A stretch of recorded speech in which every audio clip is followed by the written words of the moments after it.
लोकसभा चुनाव से पहले बीजेपी को दक्षिण के एक और राज्य से जोरदार झटका लगा है।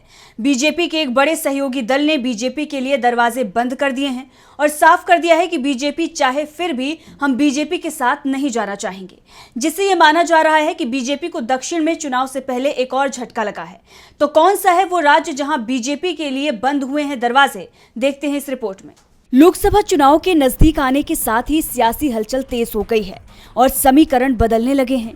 बीजेपी उत्तर से दक्षिण तक कमल खिलाने की कोशिश में है, लेकिन बीजेपी को दक्षिण के एक राज्य से एक बार फिर तगड़ा झटका लगा है। तमिलनाडु में बीजेपी को उसकी ही सहयोगी पार्टी ने जबरदस्त झटका दिया है। तमिलनाडु में सत्तारूढ़ डीएमके इंडिया गठबंधन का हिस्सा है, तो वहीं तमिलनाडु की मुख्य विपक्षी पार्टी एआईएडीएमके बीजेपी की ही सहयोगी रही है। लेकिन अब एआईएडीएमके ने लोकसभा चुनाव से पहले बीजेपी के साथ गठबंधन से इनकार कर दिया है।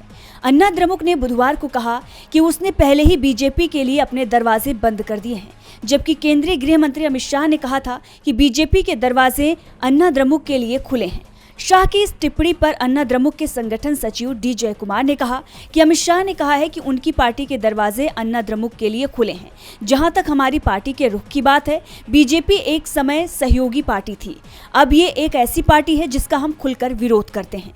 अब आपको बता दें कि अमित शाह ने एक तमिल दैनिक को इंटरव्यू दिया था और कहा था कि गठबंधन के लिए बीजेपी के दरवाजे अन्ना द्रमुक के लिए खुले हैं। इसी इंटरव्यू का हवाला देते हुए तमिलनाडु बीजेपी के अध्यक्ष के अन्नामलई ने कहा था कि अमित शाह ने विशेष रूप से अन्ना द्रमुक का नाम नहीं लिया या आमंत्रित नहीं किया।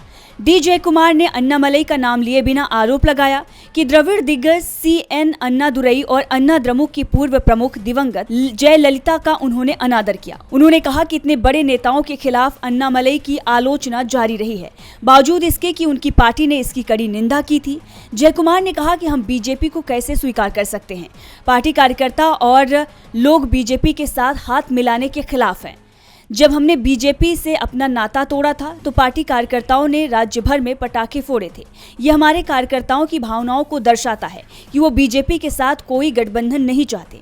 उन्होंने कहा कि बीजेपी के साथ कभी गठबंधन नहीं करने का संकल्प का राज्य भर में पार्टी कार्यकर्ताओं और लोगों ने स्वागत किया। जहां तक हमारा सवाल है, हमने बीजेपी के लिए अपने दरवाजे बंद कर लिए हैं, भले ही उन्होंने अपना दरवाजा अन्ना द्रमुक के लिए खुला रखा हो। हम नहीं चाहते कि बीजेपी हमारे पास आए। जयकुमार ने यह भी कहा कि बीजेपी भले ही अन्नामलई के खिलाफ कार्रवाई भी करते, तब भी भाजपा के साथ जुड़ने का कोई सवाल पैदा ही नहीं होता। एआईएडीएमके के इस फैसले से जहां बीजेपी की दक्षिण में पैर जमाने की कोशिश को झटका लगा है, वही माना जा रहा है कि इससे दक्षिण में इंडिया गठबंधन को और भी मजबूती मिली है। टीवी लाइव की रिपोर्ट।